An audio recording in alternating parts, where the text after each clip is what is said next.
for the Dream Art Center project. Lord, deboto niyo po si Mama.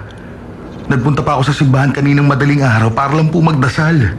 Please, pagbigyan niyo po ang wish ko dahil kung hindi po, hindi na ako magsisimba ulit kahit kailan. Hindi ako nagbibiro. Ladies and gentlemen,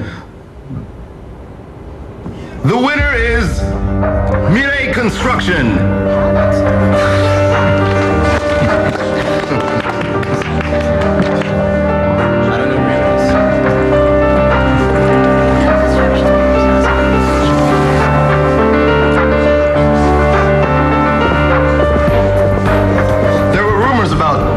Unethical involvement in the voting process, but I didn't want to believe them. This was fixed from the start. We've all been played. Tama sila. Nung nakita tayo ni Charlie, ang sabi niya sa atin, huwag na nating ayusin yung scale model. Alam niya na resulta nito simula pa lang.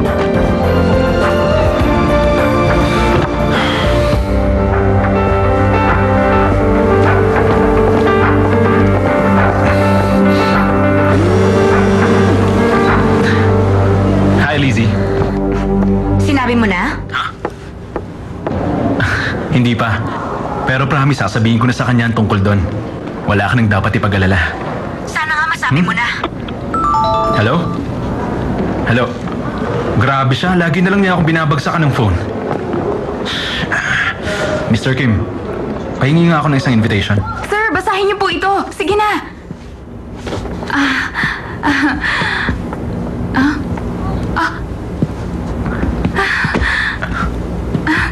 Charlie, kumusta ang presentation mo? Siyempre naman successful. Kami ang napili. Kamusta naman ang sales ng furniture? Meron na akong sale. Salamat sa halaman, ha? You're welcome. Pwede bang humanap tayo ng lugar kung saan tayo pwedeng mag-usap ng maayos?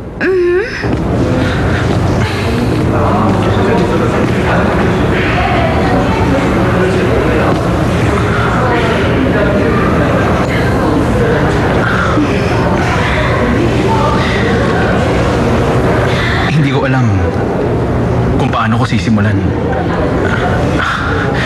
Ang hirap magsalita. Sabihin mo lang.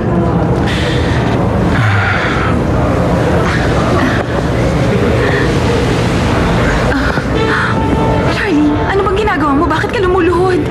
Parang magpo-propose ka ng kasal.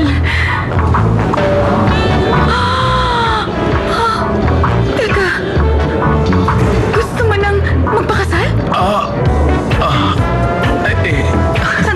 Sandali, diyan ka lang muna. Nabigla ako. Hindi pa ako handa, Charlie. Huwag ka muna tumayo. Teka muna, pwede bang bigyan mo ako ng ilang minuto? Mag-iisip lang ako. Charlie Han! Oh, ano nangyayari, Charlie? Kilala mo ba siya? Anong ibig mong sabihin na hindi namin kailangang ayusin ang scale model namin? Plinano mo ba yon? Simula pa lang alam mo ng resulta. Ginapang ba ni Mr. Han? Si Chairman Han? Teka, akala mo ba member ka pa rin ng Mirai Construction? Dahil lang sa namatay mong papa, kaya kita pinakikisamahan. Wala kang karapatang akusahan ng papa ko! Kapag nalaman kong ginapang mong resulta, papalikan kita. Bitawan mo nga si Charlie. It just shows that you are a violent person. Do you want to fight? Sige, sundukin mo ako! Alam mo, Gino at John, sa oras na ito, kung sinabi mong tulungan mo ako o iligtas mo ako, you know, Gino, I could have helped you. It's obvious how desperate you are. Mag-isip ka naman. I'll call you later. Charlie! Alam mo, sa totoo lang naaawa ako sa'yo. Mukha kasing nanalong proposal niya. Tanggapin mo na lang ang pagkatalo mo. Alam mo kasi ang tunay na lalaki. Wala kang pakialam sa amin. May karapatan ako makialam dahil pakakasalan niya ako. Pakakasalan ka niya? Tama! Magpo-propose na sana siya nung bigla kang dumating at ng away. Dahil sa'yo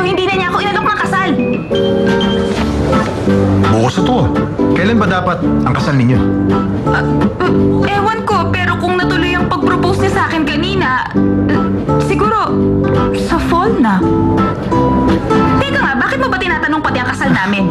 Kung pakakasalan ka nun, hindi siya basta aalis dito at iiwan kang mag-isa, lalo na sa kaaway niya. Tumigil ka nga, mabuting tao ang boyfriend ko! Grabe, dahil sa kanya hindi natuloy ang pag-propose sa akin ni Charlie. Kakainis siya. Talaga bang magpo-propose na si Charlie sa'yo nung niyaya ka niyang kausapin? Sa tingin ko, malapit na rin akong ikasal. Ihagis mo sa akin ang bouquet bukas, ha? Julian, pwede bang makipag-break? Meron ba akong ginawa na ayaw mo, Charlie? Hindi lang talaga kita minahal. Mahal kita, Julian. Ano? Ikaw! Basta mo ako, pinagkatiwalaan kita! Umantas ka sa akin! Ano ka ba? Gino! Huwag mo naman itong gawin sa akin! Kasalanan pa magmahal ng todo! Napakamanhid mo talaga! Huwag kang mangialam dito. Saka na tayo mag-usap.